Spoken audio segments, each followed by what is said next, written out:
আজকে কিন্তু আমরা চলে এসেছি সিবিসি ইলেকট্রনিক্সে, যেখানে কিন্তু নিয়ন লাইটেরও কিন্তু কাজ করানো হয়। এর আগের বার আমি এসে দেখিয়েছিলাম আমাদের যে C3 স্টোরির লেখাটা, ওটা নিয়ে গেছিলাম। এবার কিন্তু নিতে এসেছি এই দেখো আমাদের লাল লাল ঝালঝাল যে ট্যাগ লাইনটা আছে, সেটা ভাইকে বানাতে দিয়ে গেছিলাম। ভাই কিন্তু টোটালটাই বানিয়ে রেখেছে নাকি ভাই? একদম দাদা, একদম। আচ্ছা, তো মোটামুটি এর আগের বার যখন এসেছিলাম আমার ওই ইউটিউব ফেসবুকের যে ব্যানারটা আমি বানিয়ে নিয়ে গেছিলাম, ভিডিও করে গেছিলাম, লোকজন এসেছিল দেখে একদম বানিয়েছে। প্রচুর সাপোর্ট পেয়েছে একদম দাদা। বাহ, দারুন দারুন দারুন।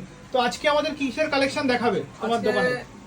মোটামুটি আমাদের এখানে যত লাইটের কালেকশন আছে, আচ্ছা। লাইট কিভাবে তৈরি হচ্ছে, আচ্ছা, তারপর প্লাস কিভাবে কাটিং হচ্ছে, এবং আমাদের একটা কাটিং মেশিন আমরা নতুন নিয়েছি, তো সেখানে কিভাবে কাটিং হচ্ছে বিভিন্ন মানে জিনিস, সেগুলো আজকে দেখবো। সেগুলো আজকে আগের দিন সব কিন্তু আমরা দেখাবো। তৈরি দেখাইনি, আজকে কিন্তু হ্যাঁ, দেখাবো তৈরি। একদম। মানে নিয়ন লাইট কিংবা বোর্ড কিভাবে তৈরি হয় সেটা দেখাবো। আচ্ছা, একদম, তুমি যেন একদম। কি বলছিলে, যারা ভ্যানে ব্যবসা করে, যারা অ্যাকচুয়ালি অনেকে দেখা যাচ্ছে যে ভ্যানে খাবার টাবার নিয়ে